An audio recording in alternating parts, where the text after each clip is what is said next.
I know we said don't ghost us on last week's episode of Bewitched Banter's Haunted Places episode. This week, Amy and I are going to respectively ask you not to ghost us for real. We recorded these bad boys months and months ago. This is when we were babies and newbies to podcasting. So really appreciate you guys listening, and this audio, just heads up, may not be the best quality, but the stories are on point and we got some great conversation between the two of us. Banter as always that you can expect. Please stay tuned and thanks again for listening.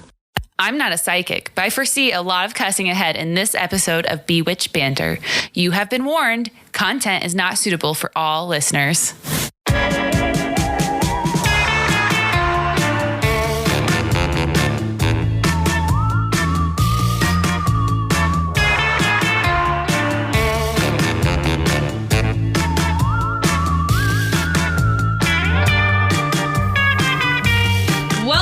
You're listening to Bewitched Banter. I'm Krista, and I believe that people are inherently shitty. And I'm Amy, and I tend to believe that people are naturally good. But ironically, I am a super believer in the supernatural and all things spiritual. And I'm a total skeptic. We are best friends, and in this podcast, we're seeking to explore and understand each other's perspectives with deep dives into the spooky, the spiritual, the magical, and the mystical. And what I would call some straight up spoofs. Today, we are covering psychics solving crimes. Let's cheers to that. Cheers, let's get spiritual. Fuck that, let's get cynical. All right, you ready to dive in? Yes. To psychics? So ready. All right. I will preface this all by saying that while I do believe a very small percentage of people have the gift of extrasensory perception, or ESP, and that it does indeed exist, I also recognize that 99.9% of others claiming to be, quote, psychic or a medium are mostly con artists taking advantage of people in their most desperate and vulnerable states. So you stole my question. I was going to ask how many people you thought actually were true psychics. I think it's hard to quantify, but I also do believe that it does exist, like I said. So let's get into defining the two a little bit more, because there is a difference. Did you know that? There's a difference between psychic and medium. A difference between bullshit and bullshit? Bullshit A, bullshit B. So yeah. Or C, all above. So psychic versus medium, are they always the same? Like I said, not always, despite having very spooky or supernatural connotations. They in fact have distinct meanings as adjectives. So definitions from my very own Psychic Tarot Oracle deck by John Holland. We have clairsentience, which means inner feeling. Okay, I was like, whoa, I don't know that word. We have clairaudience, which means inner hearing. And then we have clairvoyance, which means inner seeing. Okay, wait, repeat that. So clair what? Clairsentience. So sentiment. Oh, okay. Feel. Clairaudience, audio, inner hearing. And then clairvoyance, inner seeing. I'm getting it. Got it? Mm-hmm. All right. So psychic from dictionary.com first appeared in English roughly in 1855 to 1860. It originates from the Greek word psychosis, meaning of the soul. Some synonyms as an adjective, psychic is also referred to spiritual, supernatural, paranormal, psychological, and metaphysical. Used in a sentence, psychic refers to a person who is sensitive to psychic influences or forces. For example, since she was a little girl, John's grandmother has sworn she's a psychic and can tell when something bad will happen. Ooh. Dun, dun, dun. In addition, other synonyms to psychic include clairvoyant, fortune teller, and prophet. Medium, also quoted from dictionary.com. Medium originates from the Latin word medius, or middle, and it was first seen in English between 1575 and 85. Similar to psychic, medium can also mean, quote, a person through whom the spirits of the dead are alleged to be contacting the living. For example, after her mother suddenly died, Lucy went to a medium to connect with her mom's spirit and communicate with her one last time. So basically you're telling me medium, they talk to the dead, like Sixth Sense, the movie. Psychic can see the future. Exactly. Okay. Yeah, exactly. I would never, if you told me medium, psychic, I would assume that's the same thing. No, you nailed it. So again, psychic claims to see your future or somehow into your fortune, whereas they don't necessarily see the dead or hear the dead, communicate with the dead, whereas a medium does. Okay. So technically you could be both, one or the other, but they're not necessarily direct synonyms. I mean, who I'm going to cover today claims to be all of it. Oh boy. I'm nervy. There are some techniques that people use, which I know you are well aware of, but we're going to get to those a little bit later. I'm going to start getting into the history now. So not surprisingly, and at least not to me, psychics and mediums in all forms of divination have been part of humans' natural curiosity and our progression for most of our time on this planet. I could see that. Like, obviously today, I mean, a lot of people, obviously, we're in messed up times where we realize God that half knows. the population doesn't believe in science. But Oh, God. so maybe like this archaic mindset of like, we got to make things up. Actually, I'm talking about Facebook right now. Yeah, but those people don't even believe in you know what I mean? Like, what the fuck do they believe? But they would much rather find some random person who, let's not even Is get it an into orange it. Yeah. orangutan to believe in? Yeah. No, but it makes sense to me when back in the old days, like when they didn't have answers for things, like no wonder you would go to someone who seemed knowledgeable, who might have the answers, and who maybe had luck occasionally and predicted a few things. Yeah, no, absolutely. And I'm going to get into why that is here in a moment. Some ancient societies that used techniques such as astrology or using the alignment of the positions and of the sun, the stars, the moon to predict some others' futures and fortunes included Mesopotamia, Egypt, China, and India. The oldest known horoscopes that remain as writings come from Babylon. These ancient horoscopes were used by priests not to necessarily predict the future for individuals as we now understand them in Western culture, but they are actually used in the development of cities and important social and political movements. So these quote unquote prophets or seers had a pivotal role in their respective early civilizations. But that reminds me so much of when I went to Belize. They said that there was people there who were like people who were in power. They became in power because they were so in touch with the land that they could look at a certain plant, for example, and if it was wilting a certain way, they could tell you. They could look at the person who didn't have this knowledge and tell them, hey, it's going to rain for a week straight. And then it would rain, and then all the common people, I don't want to call them common. What's the politically, I don't know. The people that weren't prophets. You know, how about that? Well, they weren't prophets, but they were just in touch with the land, but they used it to be powerful. Sure. And they would say these things, and then people would be like, wow. And then the most interesting story to me was like they'd elevate them to like... No, but they would use it like to fuck with people. So like, for example, like... That's fucked up. No, like a king would say like, I'm not going to kill you, but they would like find plants that they knew weren't going to like to build a structure that weren't going to last for a year. But they're like, your house is going to crumble. But they built the house looking at the plant, knowing it was going to crumble. And then they would come back to the king and be like, I'm so sorry I messed up. I'm so sorry you called it. My house was going to crumble, and it did. Wow.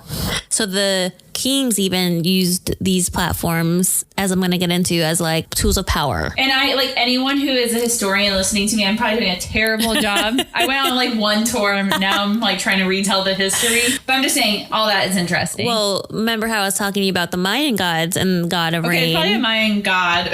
Yeah, probably from Belize. A while back, it was raining and my dad and I were on the canal and it was starting to rain. And we're like, we want more. So we started saying, like chanting the Mayan god of rain, which supposedly, according to my father, I should fact check his ass, to be honest with you, is Jock. Sounds like Jock, kind of, but Chalk. And so we kept chanting it, and it started to rain. And then yesterday, actually, we started doing it again and it started to rain. So you know how I feel about these things. But again, yes. I wonder if it was dark and cloudy and that's what made you say it. Cloudy with a chance of meatballs.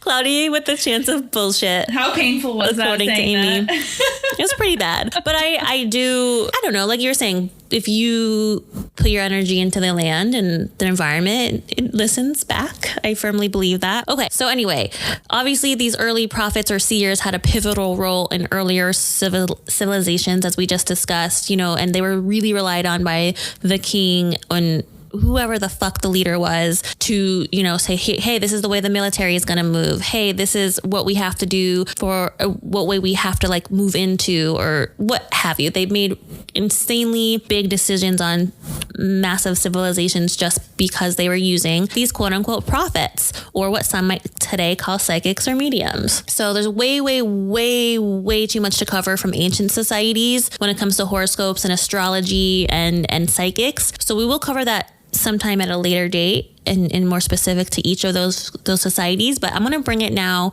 into the 19th century and modern spiritualism, quote unquote. In the mid-19th century, modern spiritualism became prominent in the United States and the UK. The movement's distinguishing feature was the belief that the spirits of the dead could be contacted by mediums to lend insight into the living. That's from Wikipedia, PS. The movement was fueled by, in part, anecdotes from psychic powers, those who claim to have them. One such person believed to have extraordinary abilities was Daniel Douglas Home. He gained major fame during the Victorian period for his purported ability to levitate to various heights and speak to the dead. So who knows if that fucking is true? I don't know. That one's a little fishy even to me. I was like, okay, yeah. So, but as the spiritualist movement grew, other comparable groups arose, including the Theosophical Society, which was founded in 1875 by Helena Blavatsky. It coupled spiritualist elements with Eastern mysticism. So all those earlier societies I just mentioned. And it was so a woman actually founded this? Mm-hmm. And actually, if we are sticking with the spiritualism movement, it was really became big in the U.S. by three sisters named the Fox Sisters in upstate New York. And people would come to these sisters, like flock to them, like a circus event or like a major tourist attraction. They hot? I bet you they were. And they would act drunk. They would act like, they would assume the position of a man that men had in that time in society, where women were like, quote unquote, silenced. That's awesome though. Right. I mean, in a weird way, like, I think it's cool that they have power, which they weren't allowed to have at that time. Mm-hmm. But then I also wonder if the whole thing was an act, because they got to act like the men. Exactly. And they had been deprived that. And I can imagine in those days, it's like you had your like husband or your brother or your father, it doesn't matter, some significant person in your life who got to act like a certain way that you were never able to act, or like you might be called a witch or banned from the family or ostracized. God forbid you got drunk. I guess we'd be burned at the stake. Yes. Many times over. Yeah, you couldn't be horny, you couldn't be sexy, you couldn't be anything other than a prude ass, boring ass bitch. And so these women really submissive. Like your whole role was to your role in life was to make someone else happy. It wasn't to fulfill your life. Exactly. And so but I'm torn. Like, I wonder if they were true believers and they actually thought they were psychics, or they were like, I mean, I can't blame them to a certain extent, because I feel like if you were so deprived of being who you are and having power and just being told like, deal, this is the cards you were dealt. Yeah, maybe. I would do it. I mean, I'm sitting here thinking, like, would I do it? And part of me thinks to feel that kind, like the adrenaline rush, the natural high they might have had. Oh, yeah. From like, oh, I gotta be drunk in public. I gotta act like a fool. I gotta be loud. Or wear something risque, God for fucking bed. Be anything I want to be and act the way I want to act. And people are applauding me, praising me, thinking I'm the best thing ever. Maybe I probably would. Yeah, I don't know. I think they were eventually debunked, but I do think, to your point, they probably got a high off the power and started to believe their own ability. I don't know. Like, when I say I would have done that, would I have been brave enough? I don't know that. That's the part of the question. But if I had, like, but also if I had the opportunity laying in front of me, it was easy. Oh, yeah. Not dismissing myself. It's just like, it's hard to, you always imagine yourself when you put yourself in, like, if I lived in that time, would I have reacted the way everyone else reacted? Or would I have, like, stuck out and did something different and be an independent thinker? Not that I don't think I am one, but it's one of those weird things. It's like, you don't know, nurture. Sure. No, absolutely. I think, I don't know, if I got a taste of it, being so repressed, I would have been like, fuck yeah, let's do this, you know? But you also question, like, would you even know a difference if that's the only life you lived? Who knows? Yeah, who knows? These are all questions we Thankfully, it's for the beyond. Contact the dead. Conjure the fox sisters. I will talk to the fox sisters tonight. Tonight in your dreams. They'll be like, leave me alone, please. They're like, bitch, you don't believe me? No how. Bye. But as we move on and into the spiritualist movement, it was huge. As I said, it was a global movement where people were really looking to combine ancient mysticism from Eastern parts of the world well into the 20th century, which later then influenced the New Age movement in the 70s. So again, you're having these religious, quote unquote, Western beliefs, trying to couple it with something that goes into like New Age stuff. And by the late 20th century, psychics were commonly associated with what I just said, the New Age culture. And psychic readings and advertising for psychics, who you'll get into later, were very common from the 1960s on, as readings were offered for a fee and given in settings such as over the phones, in a home, or at psychic fairs. That said, you'll be happy to know there were plenty of skeptics along the way. I mean, that's a given. A detailed study of who you're going to cover later is of Sylvia Browne, shows that predictions about her missing persons and murder cases showed that despite her repeated claims, more than 85% were not correct. Browne has not even, quote unquote, even been mostly correct in a single case. That's from Wikipedia, as you're not surprised.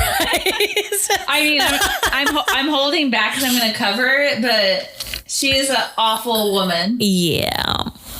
It seems like it from that statistic here. Concerning television psychics, James Underdown states that testing psychics in a studio setting is difficult. There are too many areas to control. There's so many others that were proven as bullshit. John Edwards, James Pra. Is it bad I don't know some of these names? No, it's probably great because you're right on point with your actual beliefs Okay. of not knowing these. John Edwards is a big one though, because he had massive like TV series where he would like, bring her up and I'm going to tell you your loved one. They're talking to you right now. And he was like huge. I'm sure these are household names, but I'm like, I don't know these people. No, he was, and he got debunked hardcore. We'll save it. We'll do it for another episode. Yeah, I forgot how and by whom, but he was like totally fraud. That saddens me. But he was super was fraudulent. he like from our age, like when we were in the 90s? Or I think so. I think late 80s, early 90s. I'd have TV? Mm-hmm. Okay. Yeah. And honestly, I think even to the early 2000s. I have to double check that, but I didn't grow up cable, so maybe that's why. How'd you live, girl? I was playing with sticks. No, I So you weren't conjuring stuff with sticks? No, I thought TV. I just didn't have like local cable network, if that makes sense. We had to have like a satellite. No, I get it. I wasn't like deprived. I'm like, you didn't even have Nickelodeon and shit, man. I did. That's one channel I didn't have. Whoa, you was definitely deprived in our era. I would watch it at friends' houses. Oh, that's what I did. I watched porn at friends' houses. Oh. Anyway, Disney was like my thing. Disney was your porn. All right. So before I wrap it up, there are a few techniques that psychics use to read people, or psychics and mediums use to read people. We have a cold reading. Any guess on what that might be? Ooh, you have wrinkly hands. You're old. You've been through things. Ooh, you have a wedding ring. You might be married. Ooh, you got a big belly. You might be pregnant. Wink. Okay, so that's a cold reading. Exactly right. They see how you're dressed, how you speak, your mannerisms, anything that physically you could give away to them as a hint. You're carrying, for my sake, a recorder or a notebook or a laptop. Oh, you're a writer. Oh, what gave you that fucking impression? That kind of shit. Or wedding ring. It's a great example. That's a cold reading. Now, a hot reading is way more nefarious in my opinion because it's kind of like stalking, where the psychic and or medium actually does some recon on you before you go to see them, unbeknownst to you. Ooh, it's like some Facebook stalking. Yeah, dude. And it's like, that's okay, so... that any girl could do that. Like any single girl is like about to go on You gotta teach me how. I don't know how. No, but I'm like, any single girl who's about to go on a date, she's a psychic and she's been doing a hot reading. She's like, okay, that's his ex-girlfriend. Ooh, he was fat at one point. Oh, he had red hair. Oh, he's on the football team. Immediately, you're hired. Thanks for my dating profile. P.S. We're slacking. It's almost end of August, girl. Oh, yes. So, Krista, we had an agreement. When did we come up with that?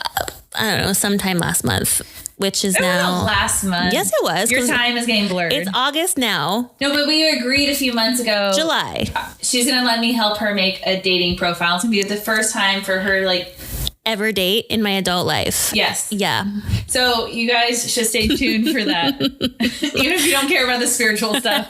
Come at me, fellas. Single, ready to mingle. This is not your dating ad. It is right now. Anyway, so that was a hot reading, and I'm again hiring Amy to do a hot reading for any of y'all motherfuckers out there. Watch out. I'm going to know about you. I think that's girl instinct, though. You pull up. It ain't mine. Shit, I've been out of the game, if you guys couldn't tell, for like 20 fucking years. You'll be a pro day 2.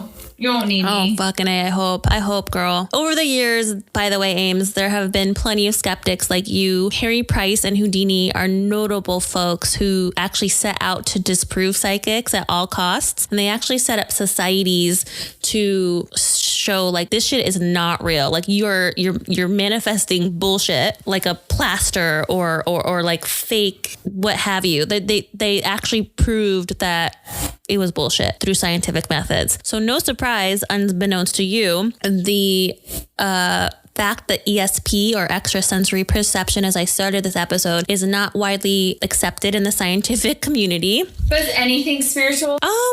I don't know. I think that's hard to say because back in the day, we'll have to get into this in another episode, but there were a lot of the Renaissance men actually were deeply scientific and deeply spiritual at the same time. And they believed that they did coexist. So I think that's a whole nother episode, but great question. But today, in today's society, scientists, doctors, anyone in the actual scientific community does not accept ESP or so any form like of it. Facebook Bob who's telling me vaccines will make me infertile. Oh God, fucking non-vaxxers, man. Moral of the story, although many people like me believe in psychic abilities at least to some extent, I do believe, like I said, a very tiny percentage of the world has a gift. Again, the scientific consensus is that there is no proof of the existence of such powers, and it describes psychics as pseudoscience. So basically, according to the scientific community and medical community and psychological community, unless you're a parapsychologist, being a psychic and or medium is all bullshit. So once more, yes, I personally believe that a small percentage of folks do have the gift of ESP. And I do believe that the people that do have it do use it for good as best as they can, as I'll cover in my case. Unfortunately, like in your case, you're about to cover, the majority of people claiming to be psychics and or mediums are scam artists. Yeah. And I feel like that's why it's like awesome we can have this conversation because you're a total believer. And I think people just have great luck, great stalking skills. Mm-hmm. And they're great at cold reading, and they know how to be vague, manipulate people. And today with hot reading, and like you said, Facebook and all the other technology, you can Google someone and be like, oh. Have you ever Googled yourself? Yeah. I get my LinkedIn, my Twitter. What the fuck else do I guess all my social media platforms. I don't think I show up right away, thankfully. There's probably a lot of Amy Holtz out there.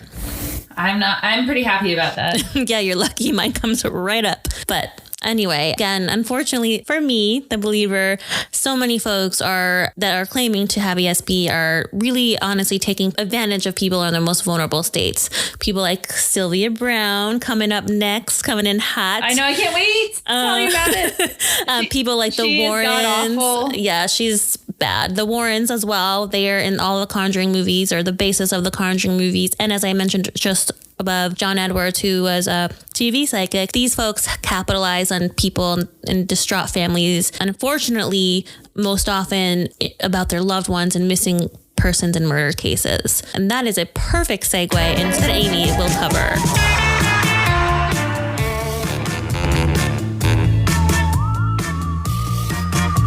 So I'm going to be covering the psychic and what I would call / the biggest con artist of all time, Sylvia Brown, which Krista had mentioned earlier. Mm-hmm. So let's rewind to about a year ago, actually thinking about it more like 15 to 16 months ago when COVID hit and the whole world shut down. Mm. So Sylvia Brown. Do you remember life? I mean, we don't have to really go back to that mental darkness. Let's not. But so Sylvia Brown was blowing up on social media, and people like Kim Kardashian were tweeting about how Sylvia predicted the pandemic in her book. Oh, of course she would.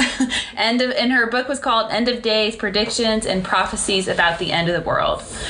And this is a quote from her book. I'm going to read to you. It says, in around 2020, a severe pneumonia-like illness will spread throughout the globe, attacking the lungs and bronchial tubes and resisting all known treatments. Fuck. Almost more baffling than the illness itself will be the fact that it will suddenly vanish as quickly as it has arrived, attack again 10 years later, and then disappear completely. Back in 2010. I mean, 2030. I just said she's the biggest con artist of all time, so I wouldn't be... But you know me, I'm a believer. Okay. So I don't know. I don't want this shit to ever happen again. But I feel like her and Trump are on the same wavelength. Because he said right away it was going to go away at Easter. It's going to go away when it gets warm. Believe me. In her book, she did not mention anything about ingesting bleach, though. So...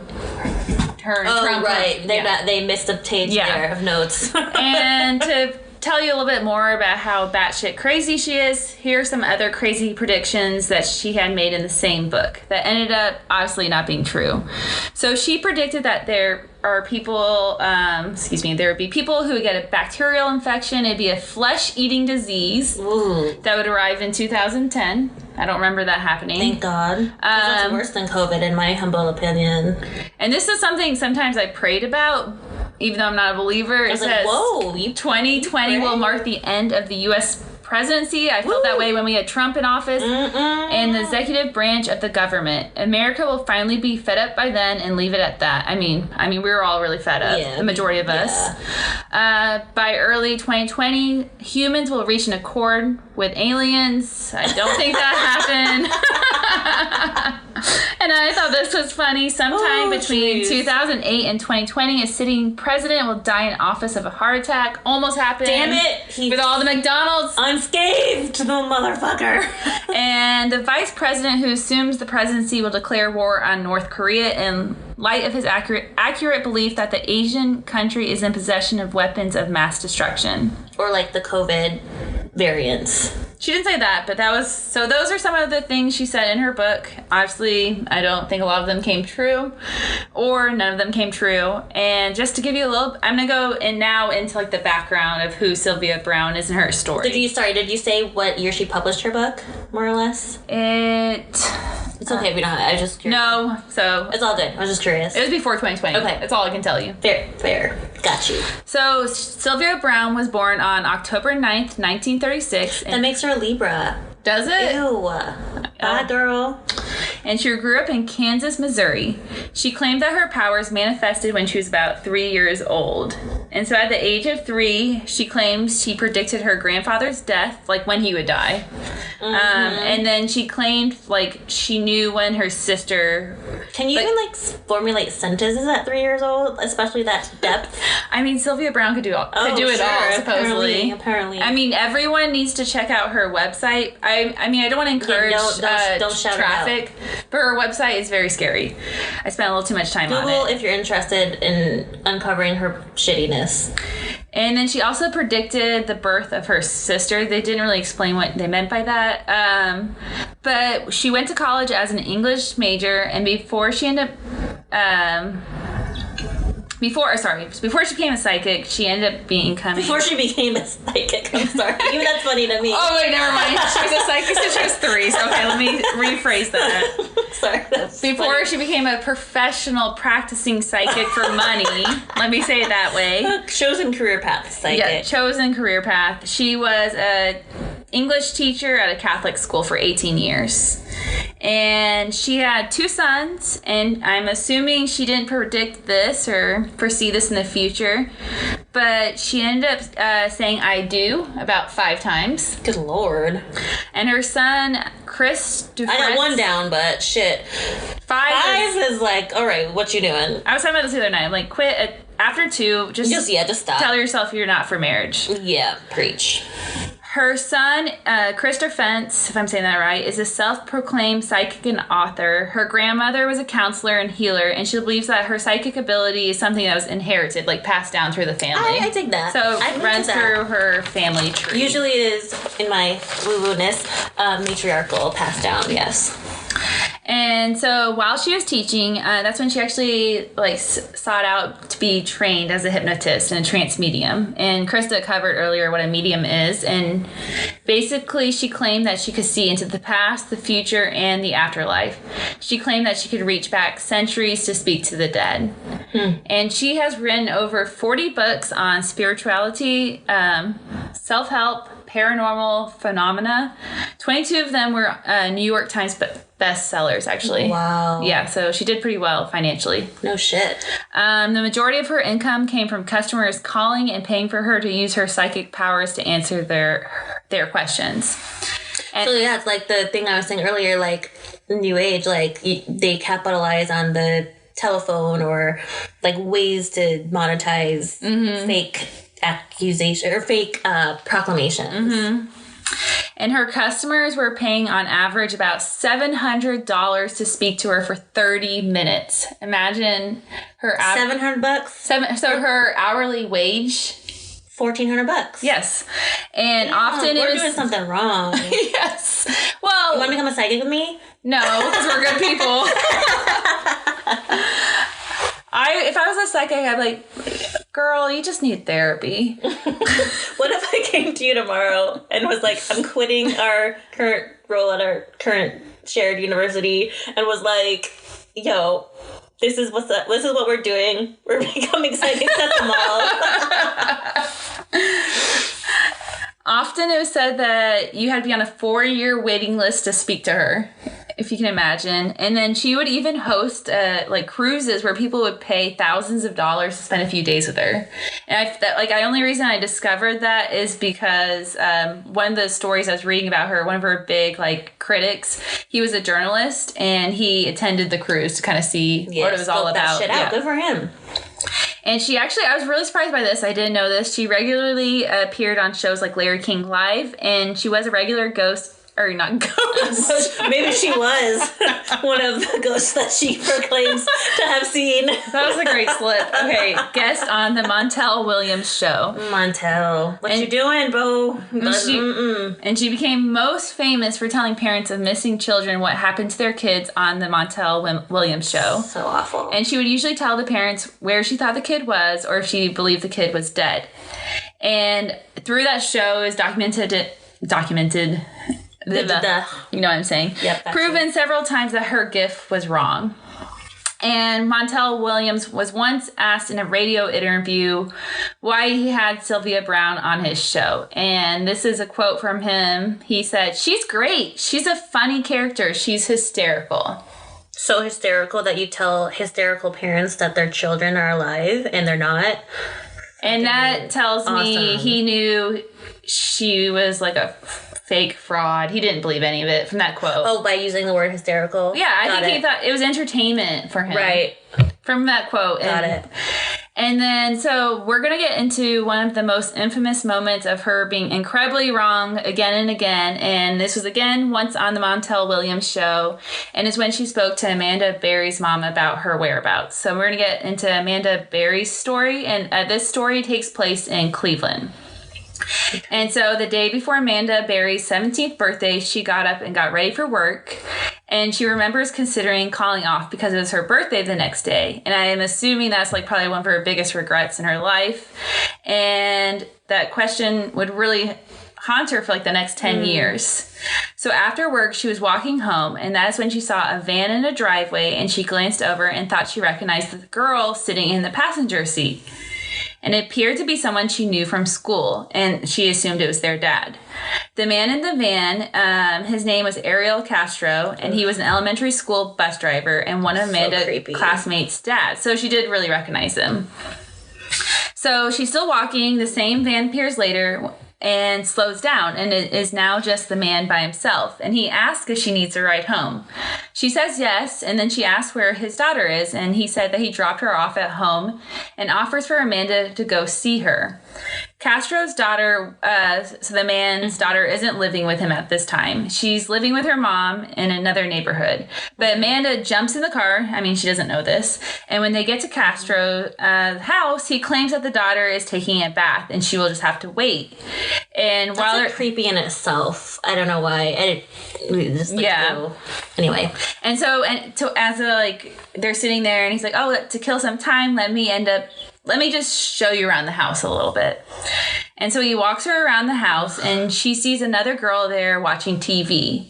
The girl doesn't say anything, kind of doesn't even acknowledge that they're there. And Castro doesn't even give an explanation to Amanda who the girl is. This isn't the daughter again, right? It's just a random chick. A random girl. Wow. She doesn't know who she is. Okay.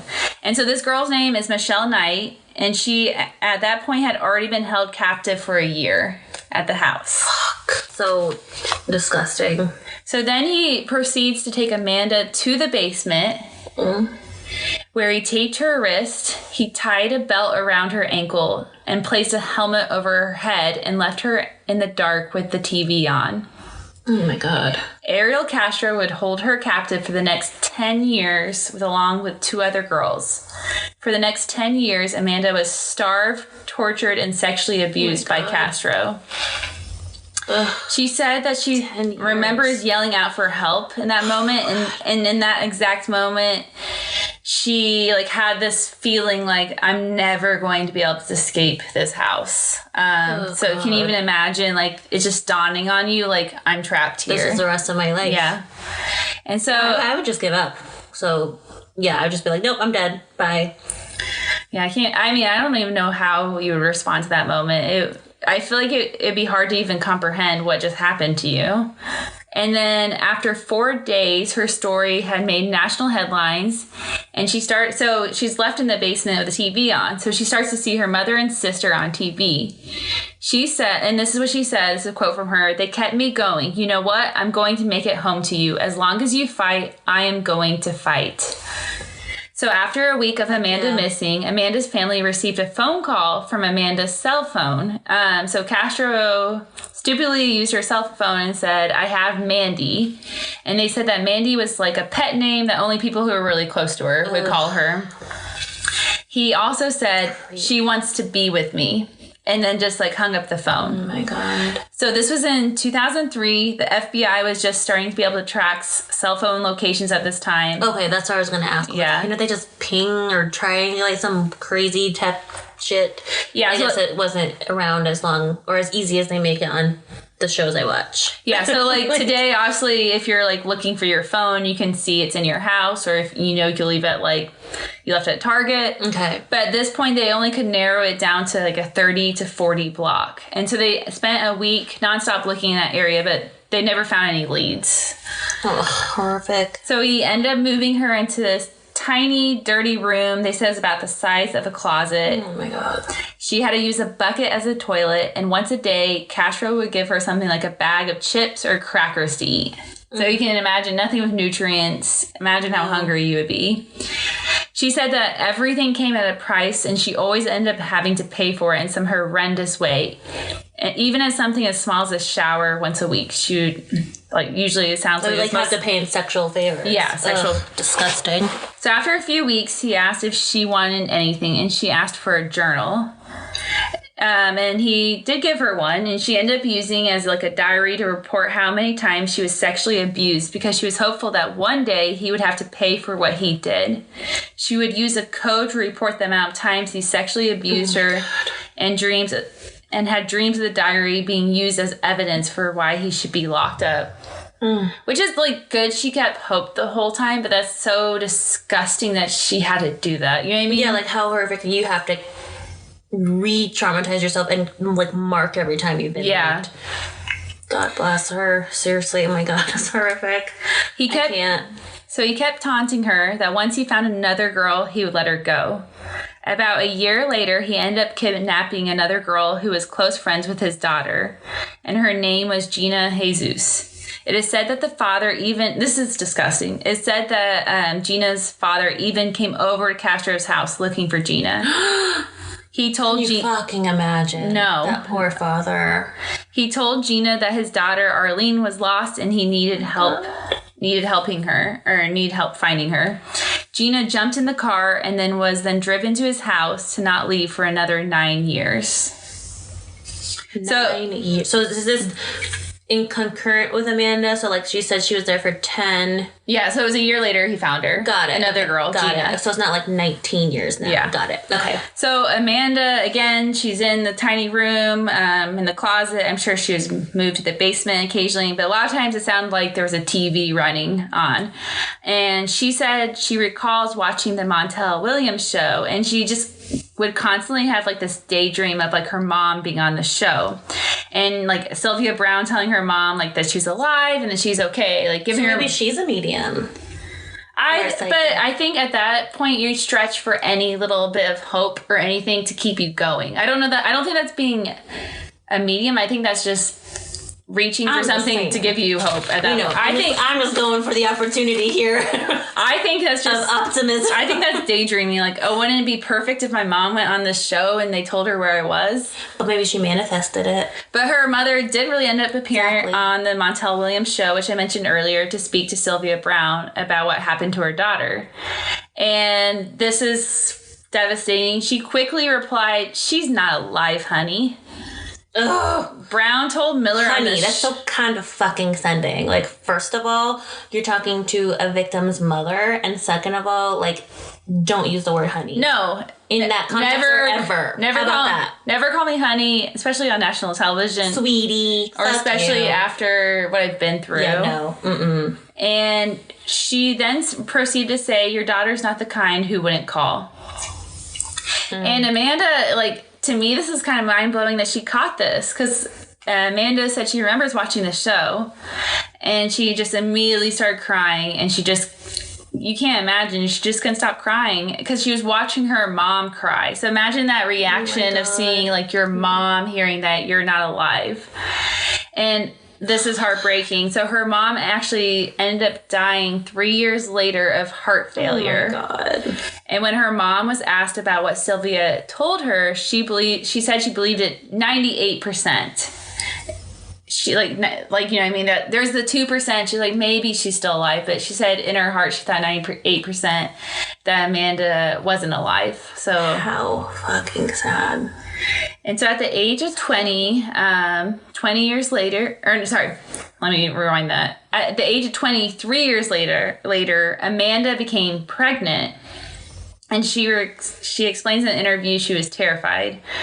She wasn't eating because she was basically being starved to death, just getting enough food to make it by. And she was chained to a wall at this point. And you can imagine being pregnant, all the things you go through, and she just had a bucket for a bathroom. Ugh. And they said in 2006, on Christmas Day, Barry went into labor. Oh my God. And Castro placed a kid's swimming pool on top of the bed, and that's where her daughter Jocelyn was born. Mm-hmm. So Gina, the other prisoner I referred to earlier. I like the word prisoner. Good word choice. Yeah, they are prisoners. They are, 100%. In the interview said that Jocelyn was the best gift they all could ever have had in this experience. She said that when she could play and take care of Jocelyn, she could momentarily escape the hell she was living in. Mm-hmm. So you can imagine having a kid there. And it's kind of crazy to me, the kid wouldn't know any other kind of reality. One small blessing, right? Yeah. In his hellish life thus far. Yeah. So when Jocelyn was a toddler, she would ask about the chains on her mom. And Amanda remembers her telling her that they were just playing it off. She doesn't want to try, scare her kid. She's like, oh, they're just my mom's bracelets. So finally, when Jocelyn was around the age of 3, Castro finally took the chains off of her. She said the only reason he did it was because of Jocelyn. So I think having the kid in a weird, fucked up way, I'll say, kind of softened him. Mm-hmm. I mean, he's still a monster, but... Sure. As it let him slip to get, not slip, but to loosen the change, proverbial and actual change. Literally. Yeah. And so as Jocelyn became a little bit older, Castro will allow her to have more freedom than the other girls. So she was a favorite. She was normally locked up with the 3 girls, but occasionally she was allowed to go in the backyard to the park. And I was kind of amazed by this. Sometimes he would even take her to Sunday services. And nobody asked, like, who's this little girl? Like, I'm sure they did, but I'm sure you could blow it off. Like, it's a niece visiting. I mean, who would question that? I wouldn't. I guess. Yeah. On May 6, 2013, 10 years later, Jocelyn goes downstairs and comes back to Gina and runs up to her and says she can't find Daddy anywhere. Amanda said her heart just, like, started pounding in her chest, and she started thinking, like, is this my chance? If he's not around, go for it, girl. Like, if I'm going to do it, I have to do it now. Get it, Amanda. And Go. And it was amazing because it was the first time in 10 years that her bedroom was unlocked without Castro being around. And she knew. Can you imagine? A, being locked in a stranger's room. B, for 10 fucking years? No. And can you imagine? Hell to the no. No, but the fact that you have this thought, like, I can get out, but how much your heart would be beating out of your chest? I can't even. No, I can't even imagine. Begin to fathom. Like, it's really brave. Yes. And she said she knew downstairs the front door was open, but it was also wired with an alarm. And also behind that door was a storm door that was padlocked shut. So she decides she's going to go for it. She takes the chance and she runs downstairs and squeezes her arm out of the door. Which you imagine got to be really skinny at this point. Yeah, I can imagine. Right? Yeah. Shit. And she's yelling for help. And she said one person walks by and decides to do absolutely nothing. Which I'm not, to be honest. Again, my point, people are shitty. But I'm not surprised by like that. I think people are so passive sometimes. Because people are assholes. But another neighbor does come over. His name's Charles Ramsey, and he runs up and he tries to open the door. And he said he starts to like kick it open, and then Amanda, like, can you imagine the adrenaline rushing, ends up kicking down the door with him. Wow. And so on May 6, 2013, 10 years later, the city of Cleveland witnessed a miracle when Amanda Berry called 911 from a neighbor's phone. Oh. And she says, "I've been kidnapped and I've been missing for 10 years. I'm here. I'm free now." Oh my God. On August 1st, 2013, Castro was sentenced to life, plus 1,000 years in prison after he pleaded guilty to 937 counts of kidnapping and rape. At that point, how the fuck do you even calculate? No, I don't. But she had that diary. Oh, that's right. To keep track of everything. And that's probably I'm sure the other girls, I don't know if they kept count. I'm assuming they probably didn't. On September 3rd, 2013, he was found dead in his prison cell. He had killed himself. And pussy. Yeah, that's coward. But by then, which makes me happy, they did end up demolishing his house. It is a garden now. Okay. 2 years later, Amanda and Gina both graduated from high school. They were a lot closer because there was 3 prisoners. Mm-hmm. Amanda and Gina, they don't have any ill feelings to the other girl, but they were much closer. Okay. So they end up writing together a memoir. It's called Hope, a Memoir of Survival in Cleveland. And so Amanda now works with a local news station, and she covers missing children and adults in the Cleveland area. And so they all, I didn't want to get too far into it. What a fucking hero. I know. Amazing, right? Can we be her when we grow up? Yeah. I mean, the trauma that she experienced. Yeah. I mean, it's amazing. And she it was a mom. And I remember listening to this story on Oprah. And most of this came from an interview she did with like ABC. And she wrote she wrote her own book. But each of them, I didn't want to get into it, but each of them like moved forward and paid it back. Wow. Like through their trauma and their experience, they gave back, and they were all contributing to society in great ways. Incredible women to be able to come through something like that. Yeah, exactly. And help others. Like the fact that you can leave your home after that, like to live. Honestly, the fact that you could live. Yeah, and function. Yep. So tying it all back to Sylvia Browne, this isn't the first time that she was wrong about a missing kids case on the, again, Montel Williams show. Can't believe he gave her that platform. But I'm going to go over a few briefly. In 1999, a 6-year-old, his name was Opal Joe Jennings, went missing in Texas. And her distraught, I said his, it's actually a girl, sorry. Her distraught grandmother went on the Montel Williams show and said, "This is too much for my family and me to handle. We want her back. I need to know where Opal is. I can't stand this. I need your help, Sylvia. Where is Opal? Where is she?" Oh my God. And yet it's all bullshit. And so Sylvia then replied, "She's not dead, but what bothers me now, I've never heard of this before, but she was taken and put into some kind of slavery thing and taken into Japan." Like sex trade?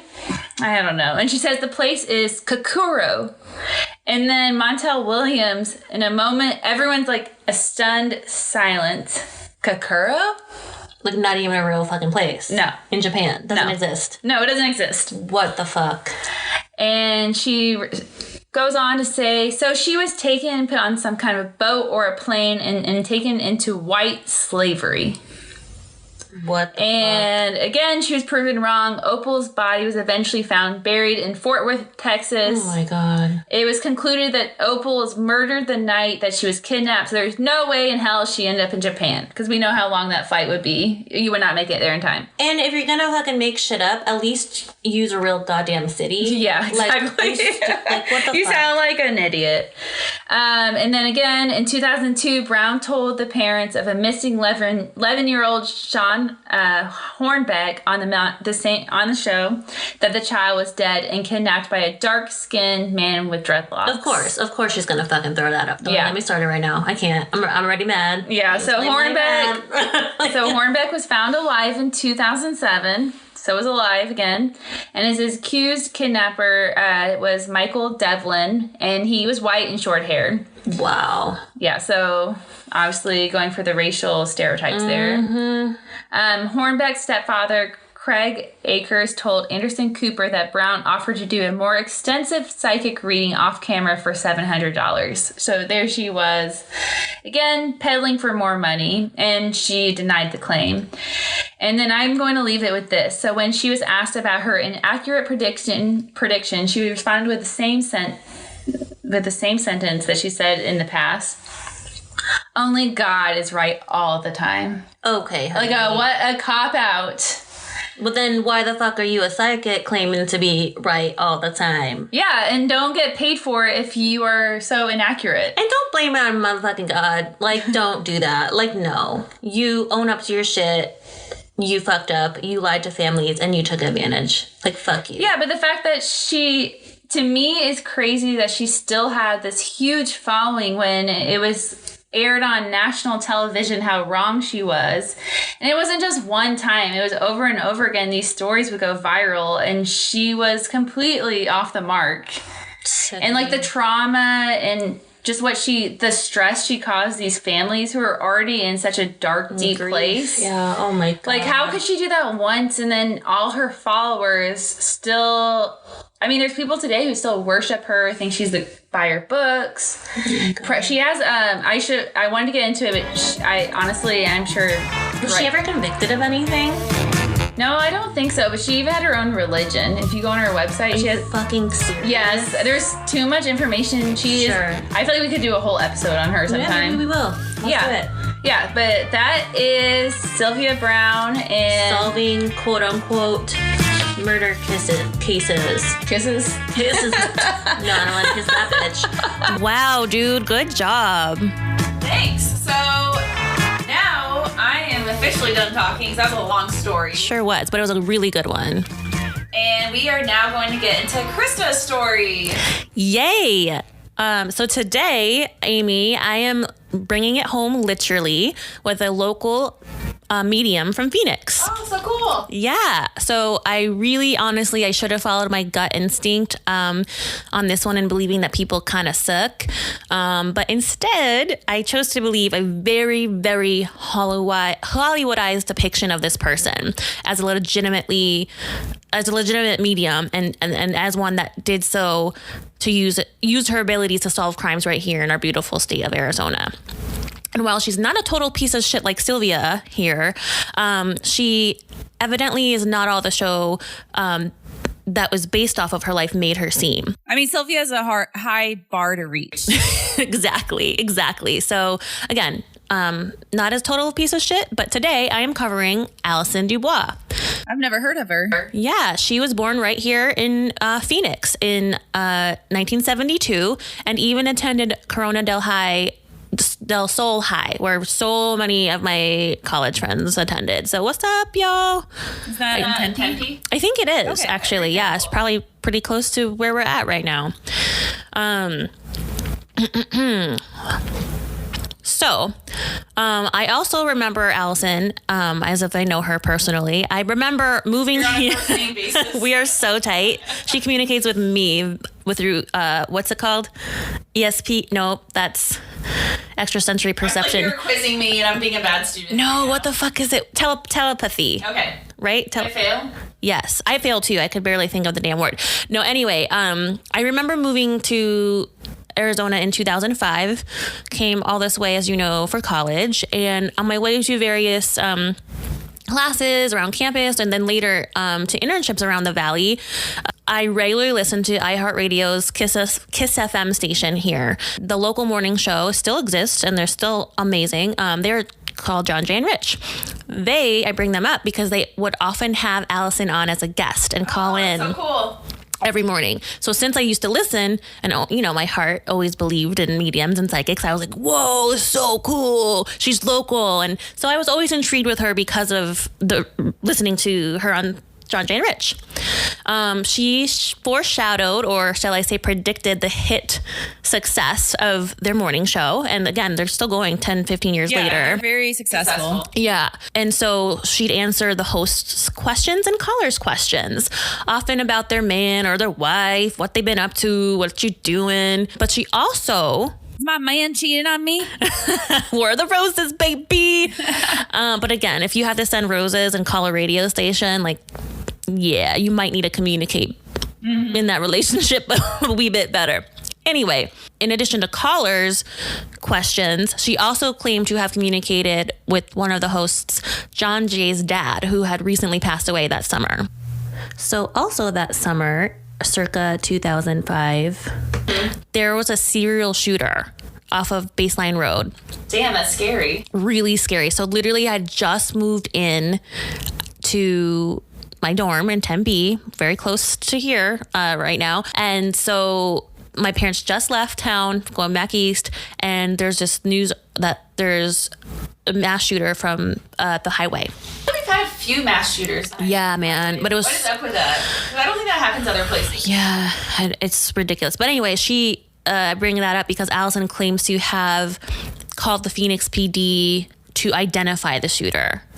Is she right? No. Okay. No, they walked that completely back. And actually that's from the Phoenix New Times article that is called, and I love this article, "There's no good proof that the real medium Alison Dubois has ever cracked a case, but her fans don't care."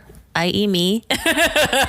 I'm one of them. I was about to say that. But that was written in 2008 by Megan Irwin, by my awesome friends at the Phoenix New Times.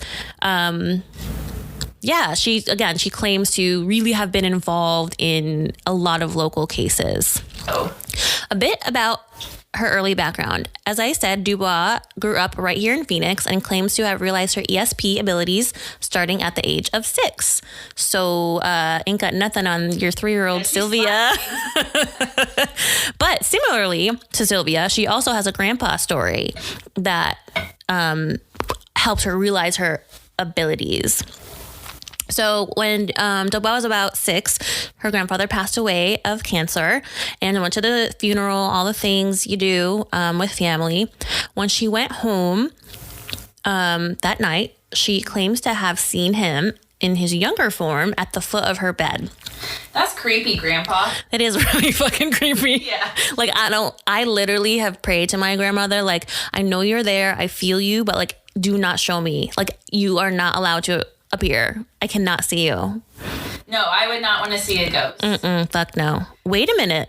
Do you believe that seeing ghosts is possible? No. Oh, got you I there. always think there's an explanation behind it. When people think, they're like, oh, this and this happened. I think Yes, But like, those what if you did see your Nana? Like, I you know, would just think- what if? Like, what the fuck? First, I would be worried, and I'd probably have Corey or someone check me into the hospital. Oh my God. I would think I was losing my mind. Like, am I schizophrenic? Like, what's wrong with me? But, okay. I would literally want to go to the hospital and be like, I am seeing my Nana, and That's hardcore, man. I would honestly want to get, like, my head checked. That's fucking hardcore. I Anyway, want to. no, I just be like, fuck off, get out of my house. You would talk to your grandparents like that. Well, of course not. Yeah. No, please. Damn, that's I'd be like, please, like, no, I can't see you because it's terrifying. That's rude too, though. Like, hey, Granny, can you leave? Oh, no, I already told her though, because anyway, So you're a medium now? I am. I'm 100% Are you gonna start charging me? for the hour, Yeah, you're like, this podcast experience with you. $1,400 an hour. Not free. Like Yeah. if I were, like I said, business, she's making money moves, or was making money moves. I'm so surprised she's not canceled. How is she not cancel cultured? That's another topic, but anyway. Yeah, because, I mean, everyone was, like, retweeting her story. The fuck? Or, like, her prediction, you know what I mean? About COVID, right? Yeah, That's some so- bullshit. Anyway, I think it's because people don't know enough about her. like how much of a con artist she is. Yeah. All right, well, back to Allison. She saw her grandpa at the edge of her bed when she was about 6. And she said he looked happy and healthy and glowing. And he said, tell your mom I'm okay now. I'm happy. I'm healthy now. And so That's sweet. I thought so. Yeah. Yeah, and so she did. She told her mom. She got out of bed, middle of the night. She wakes her mom up, and her mom basically is like, go the fuck back to bed. Is this my child? I hope you... No, man, I'd be, like I said, if my kid's telling me that they're seeing dead people, I would immediately just look up parapsychologists because I believe in that shit, and I'm not trying to dismiss a child's, you know... I wouldn't dismiss it because you shouldn't do that to a child, but I'd also be like, wow, they really believe in their imaginary friend. There's a lot of, You're cold, there's man. a lot of conviction. You cold. I'm not cold. It's your belief. I get it. I would just I'm be messing like, with you. okay, honey, that's nice. You're trying to make me feel better. Sure. I appreciate Sure. your effort. Well, her mom... Maybe when she got older, like if they're 20, and I don't know, I'm still conflicted. I would be a little worried about my kid. Well, me too, because I don't want them seeing dead people. I would just be worried they had something wrong with themselves. Oh, well. Like, they were messed up in the head. No, anyway. What kind of drugs are you taking? Oh my God. So she saw her grandpa. Mom's like, go back to bed. I don't believe you. And that was really her coming into mediumship story. Dubois is married to her husband, Joe Klupar. I wonder if her mom now believes her. That's a really great question. I don't know if she's still alive. I'd have to look that up. It's just interesting. It would be interesting to know because obviously, from what Yeah, because she's you're gonna tell me she's a psychic and all this. and she's a very successful one at that, which we'll get I to. wonder, like, what her relationship was like with her mom. I think it was pretty fraught from what I read in the Phoenix New Times article. That her family life was pretty rocky from what I read. If she truly believed she was a psychic and her family didn't believe her, I could imagine it would be hard to have a healthy relationship with them. Yeah. Oh my God. I'd be pissed if she, if indeed I did communicate with the dead and no one believed me. you did. I'd be pissed. I have stories about that, but that's for another time. Anyway, so Dubois is married to Joe Klupar. He actually changed his name to her last name. So I love that. yeah, I do too. I honestly But- think in society it's such a archaic, old mindset that women have to do that. Mm-hmm. Because honestly, women are the ones who carry the baby. Oh, Lord knows. And all the sacrifices they make. I honestly Everything think we do. men should take our name on. Snaps. tried- Snaps. I tried to sell that to Corey and it didn't go over Didn't well. go well. And I also have you like a new trend. I don't know if you know this. People are instead of taking their husband's last name and the husband taking their the wife or anyway, I should say husband and wife, just partners. Mm-hmm. they're like blending their last names together. Oh, that's so cool. So I don't know if you remember this, but me and Corey, our Wi-Fi network name at our last house, because I tried to do that, was Hickle. Yeah, I do remember. My last name is Holt, and then my husband's last name is Nichols, so I combined it together as Hickle, which I really don't like. But it was just Maybe you got to do it the other way, but cool. Hokel. It was kind of just a joke, but so that was our network name. I love that. I didn't know people were doing that. Yeah, it's like a new thing people do. It's not very common. Badass. I like it. Well, I ended up never even changing my last name legally, thank fuck. But that's, again, another story for another time. Yeah, I don't think I think for me, I might keep my last name because I always identify as Holt because I grew up in one of my best friends, her name was Amy, so that's really like identity for me. Oh, yeah, it's your thing. Holster. Yeah. I don't know. Fuck that. I don't know what I'm talking about. That was weird. That was fucking really weird. Anyway, she is married to her husband who took her last name, and I think was more of a PR campaign, but regardless, good for them. They have 3 daughters, and she believes that at least one of her daughters share her psychic abilities. Okay. In her own words, You remind me of Sylvia, like she thought it was passed down. yes.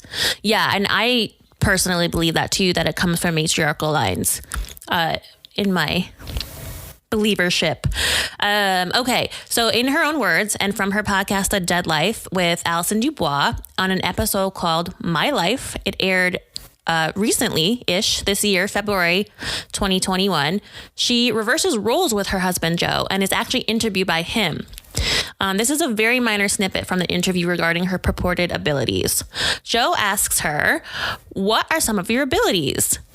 Quote, Allison says, "I talk to the dead, I can predict future events, and I can tap into people's energy and feel their motive, which is what I do when it comes to criminals. Also, I'd apply it to clients sometimes if they want to know where their husband is. I use that sometimes too." She goes then on to say, "I try to use it for good. I try." End quote. I think it's very convenient that she chose her husband to interview her. Well, yes, he is a very, I should say, in the show they portray him this way. I'm going to get to the show in a minute. But they portray him as a staunch believer in her. And in the New Times article I read, in real life, he is as well. Yeah, I mean, you would hope your partner would support you, but I also think it's interesting that she chose her husband to interview her. I can understand, like, they have a relationship, so that would have an interesting, like, dynamic to it, but I also think it's very convenient because he probably didn't ask her any hard questions. Yeah, no, he like, probably to didn't. prove, like, she actually has psychic abilities. Right. Well, but you know what's weird, though? I believe in real life, I have to double check this, but in the show, he's an engineer, an aeronautical engineer, actually. Oh, wow. So That's impressive. isn't it? I just think it's really cool how an engineering mind wouldn't necessarily openly believe that their wife's a psychic. Yeah. You know, and I think that's really fucking cool. Kind of like what we're doing. Like, we're just trying to test each other and like really opening up the lines of like the other person's perspective. And I just think that's so cool. So I agree. I feel Side a lot note. of people can't have conversations so openly all the time from conflicting views. right. Lord, don't get me started on that conversation right now. Let's have another time. But yes. Anyway, We're not trying to make this like Facebook comments. no, fuck no. We don't have time for that. But so I really do appreciate that she at least claims that she's using it for good. So, you know, just proving me wrong that people are inherently shitty. You know, she's was supposedly using it for good, but she really does make a career for herself. So Anyone with a certain amount of power, charisma, they do have to ultimately make the choice. Do I want to use my talent and skills for good, or do I want to use it to make money. Make money? Yeah. Make, like, for selfish reasons. Right. And exploit that power. Absolutely. So with that, a little bit more in her career, she did graduate from one of our local universities that we may or may not work for, with a BA in political science. And then later in college, she did actually work for the Phoenix District Attorney's Office, although not nearly in the capacity that the show makes her, and I'm going to get into that show in just a minute, makes her look like she was so involved in solving murder cases in Phoenix. Murder kisses, like earlier? Cases. Mwah, bella. No, anyway, she is also not just a medium, but an American author and self-described, quote, medium profiler. I really thought that was interesting. Like, she prefers that term over psychic and or medium. Okay, interesting. I think it's because, again, it's like a PR stunt, but I'm going to get into that. She has 5 books.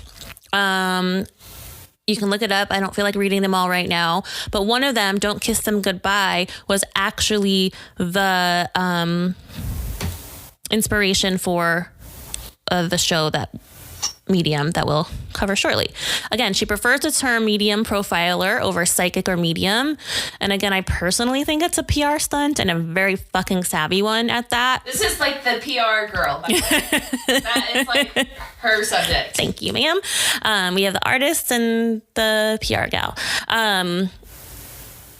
Where am I going with this? Oh, anyway, I think it's a PR stunt because it was so savvy in branding, because there's the skeptics like you out there who are like, oh, bullshit, medium psychic.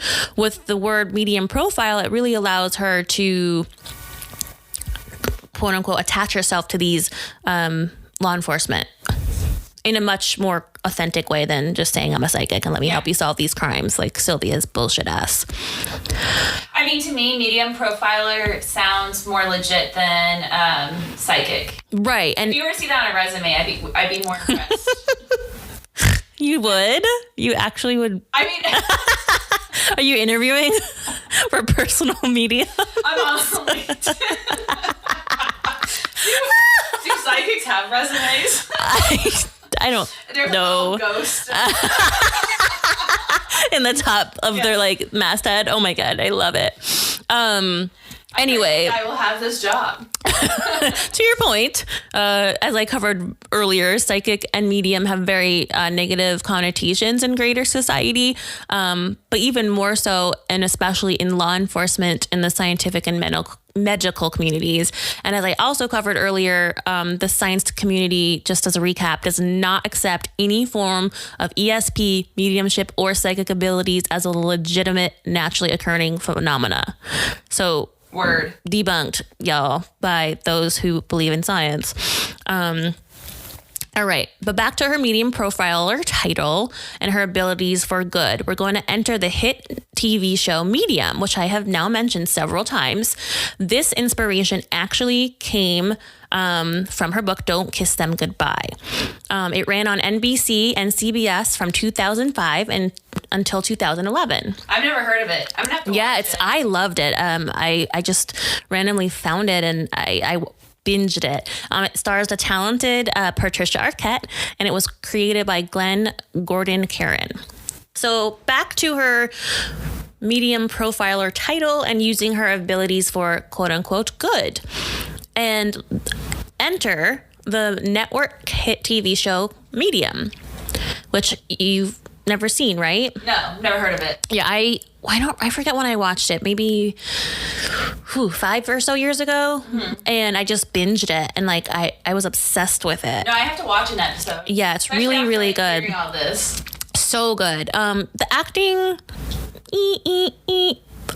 Patricia Arquette's great, which I'll get into in a minute, but the others, but again, since I love psychics, mediums, anything metaphysical, I was like, so cool. And there was that local tie. Like, it was so many scenes were depicted in Phoenix, which I loved. Yeah, I would like to watch it just for that reason. Yeah, and again, it was probably honestly a Hollywood set, but they did a really good job of mimicking downtown and like the downtown Phoenix vibe. Nice. No, I would enjoy it. Even like I don't believe in psychics, I like watching it. Yeah, I mean, a lot of people enjoyed it too because it ran from on both NBC and CBS from 2005 to 2011. Oh wow. Okay. So, pretty big. Yeah. To have your life be based or your show be based on your life and running for that long on 2 major networks. So she must be rich. Yes, she is. We'll get to that. And the show Medium stars Patricia Arquette, who I just mentioned. She is not only known for Medium, she's also known for Stigmata, Boyhood. I don't know what the fuck that is. But anyway, look her up on IMDb. She's a really awesome American actress. The show was... Beautiful blonde. Yes. Stunning. I think she's related to David Arquette, but I don't know. Anyway, look it up. She's talented as hell. For the show, Dubois was actually a consultant, and to this day, she claims she has visions of both the past, present, and the future, but that her visions today come to her mainly in the form of dreams, and that these dreams allegedly helped her solve crimes as depicted on nearly every episode. So I'll get to this. Sounds like she doesn't have very restful sleeping because she's solving murder in her sleep. Can you imagine? Yeah. You'd wake up and you'd be like, damn, that was like the worst night's sleep. I saw someone get like killed last night. Well, and in this show, it's very graphic. Like some of the crimes that I would be going to the doctor. I'm like, can you give me something to knock me out? Because I don't want to see this in my sleep anymore. Well, I think that's why, and again, these are fictionalized versions, but like a lot of characters in any show or movie that have these abilities are like heavy drinkers because they use it to silence the dead, so to speak, right? Because you don't want to see them, to your point. Like, no. Like, it would be...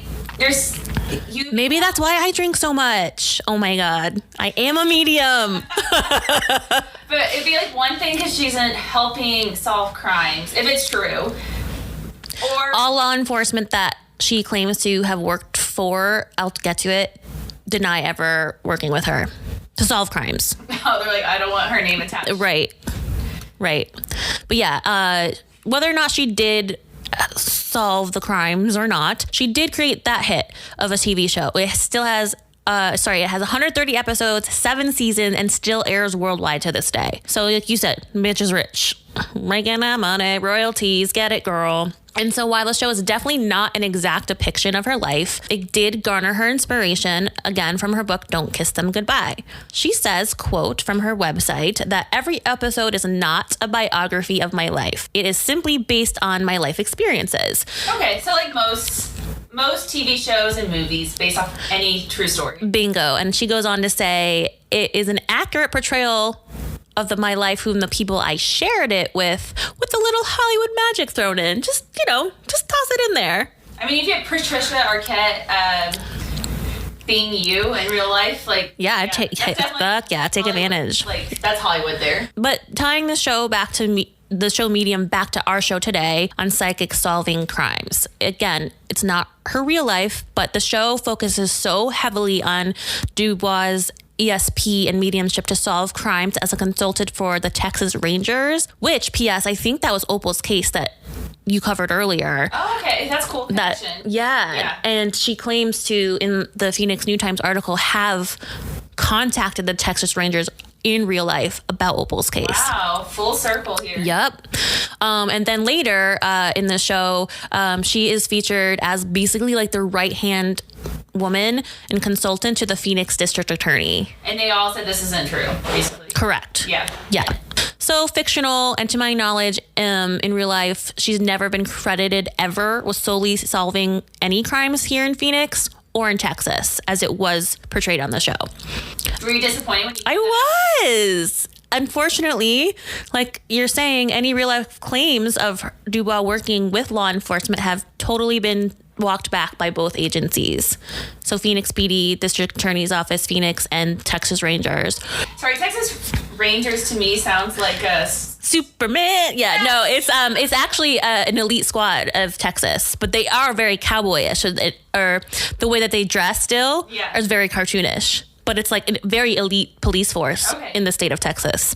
So, I don't know. But yeah, it does sound very like Walker, Texas Ranger. I don't know. I'm just like picturing that in my head, and they have like the big sheriff, like big star belt. Yes, and I think they do. Okay, we're gonna have to look that up later. Or like bucket hat, like big ass gallon hats. That's the word I was looking for. Gallon hats. What's a gallon hat compared to a bucket hat? Gallon hats are like big ass cowboy hats. Oh, okay. Like cartoony ones, like Yosemite Sam. Okay, very cool. Anyway, so with her becoming quote unquote famous, medium locally, via the show, the real life Allison later became a fixture herself in Hollywood as part of The Real Housewives of Beverly Hills. Have you ever watched it? Fuck no. I haven't either. My trash is true crime and dead people and this stuff, as you know. That's my TV trash. I know myself, because if I started watching it, I would get sucked in. Yeah, but you did suck me into fucking Selling Sunset. Yes, it's addictive. You biatch. But yeah, we're gonna have a Selling Sunset party for everyone listening if you want to join us. And Jason and Krista are together. So cute. We're honestly invested. I cried in the divorce scene. Who didn't? If you watch that show, Okay, but like I really cried because I've just been divorced, and then man, it hit home, man. And I'm like sitting here like, how am I crying to this bullshit reality TV show? But I was so invested. Yeah, but I love it because the funniest part, it wasn't funny we were crying, but it was funny because Corey walked by and he sees the sunsets on and you're bawling uncontrollably and he's like, I'm just gonna keep walking. I'm gonna mosey on down the hall. Yeah. Like, I don't know what those two are up to again. He never knows. Okay, sorry. Back to Allison. So becoming her own fixture in Hollywood. She, on this episode... We gotta watch this too. We do. So on this episode of Housewives of Beverly Hills in 2010, she appeared as a dinner party guest hosted by Camille Grammer. Side note, the connection there is that Kelsey Grammer actually founded the show Medium because Allison had been on a, audition for another show that was going to be called Oracle, where it was basically reality TV shows following the lives of mediums and psychics around. Okay, very cool. And she didn't get that role, but Kelsey Grammer had seen her audition and apparently read her book. I don't know where that connection came in, but anyway, Would you ever read her book? Yeah, I would. Definitely now with more skepticism, thanks to you, but I would certainly... Not thanks to me, thanks to your research. That's right. So anyway, she was on this show at a dinner party hosted by Camille Grammer because, again, the connection with Kelsey Grammer being the producer of Medium, the show Medium. So apparently while she was wasted, no judgment at all, girl. Not from us too. Dubois was wasted. Okay. Yep. Apparently now we gotta even watch more. Yeah. I want to see a drunk psychic. Yes. We got shows to watch from this episode. Yeah. But apparently she made some vicious remarks about another woman and instigated a major confrontation between two other dinner party guests, basically saying, you're gonna get a divorce. Drama. Yeah, girl. It blew up into some seriously awesome reality TV drama. Did they end up getting divorced, you know? I don't. Okay, stay tuned. We will watch the show for you guys as research and let you guys know. Well, just pure research. Yes. Purposes alone. Honey, I'm watching, what is it, Real Housewives for research. Leave me alone. Oh my God. But speaking of realness and the Housewives, Allison's medium profiling abilities were tested to see if they were real. She was tested right here, actually, down in your house, right here, right now, by me. And I say she's medium. Check. No, in Tucson, Arizona, by a parapsychologist named Gary Schwartz. This is from Wikipedia. Schwartz claims that his research actually supports Dubois' psychic abilities. While skeptics have pointed out flaws in both her claims and Schwartz's research, he still, end quote, he still claims that what he studied of her proves that she's a medium. I would love to go out. Like, can we ask to watch? She would hang out with us for a day? Oh, we probably have to pay her, though, because she's, like, at that status now. Okay. You know what I mean? Quote, like a low-level celeb. But there are a few skeptics. Woo-woo. As you are not surprised. Amy Holt. Amy Holt, number one, specific to Allison's case and the research that Schwartz did on her. Paul Kurtz, Ray Hyman, and James Randi all say people such as Dubois give the appearance of psychic powers through, as we covered earlier, cold reading techniques. And it's just a quick recap. That's when a psychic uses a person's appearance, anything observable to the eye. Language, you have a reaction to a word. Exactly. Or a name. Exactly. And so anything that the psychic could observe visually with the eye, the way you dress even, the way you look, the way you move or react exactly, then to make broad sweeping conclusions about the person's life. Ring on the finger, as we discussed earlier. What was your degree again? It was political science. Okay, I was psychology for a second. But it could be good bullshit, right? Because in political world, you do have to be a bullshit artist.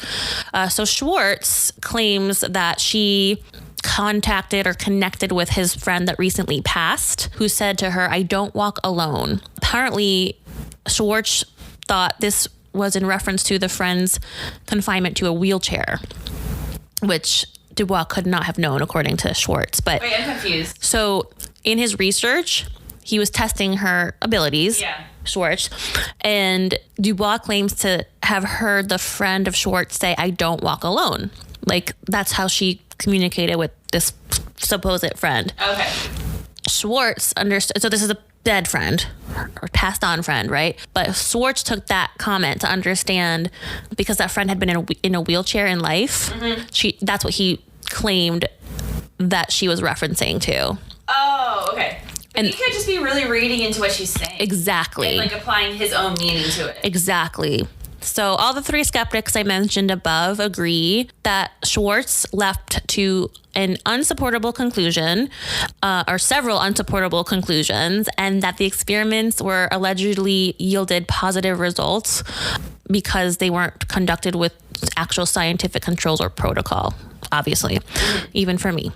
So anyway, while Dubois has cashed in on this unique gift, girl has, I mean, she's getting them royalties from NBC and CBS. So get it. It's one of those like huge houses in Paradise Valley. Oh, I in the bet she, mountains. oh my God, let's go find it. Let's go. I bet she does.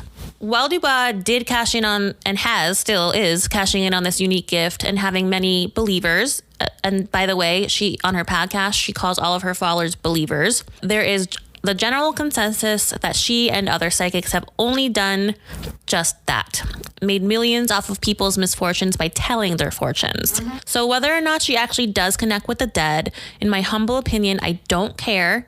I'm going to end it with a positive message for anyone experiencing loss or trauma right now. And this is from Allison's website. Ooh, it hits. But you don't care? Oh, sorry. I don't care that I'm sharing it because it's... Oh, okay. I was like, I kind of care if she's a fraud. Oh, no, Of people.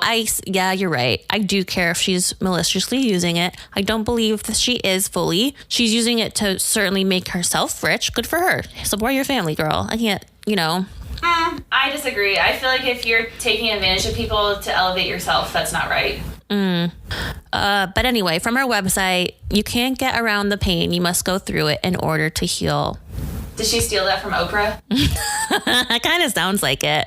Interesting. And that's my case. Awesome. I loved it. I love the fact that you tied in Phoenix. Yeah, I mean, that's how the show drew me in.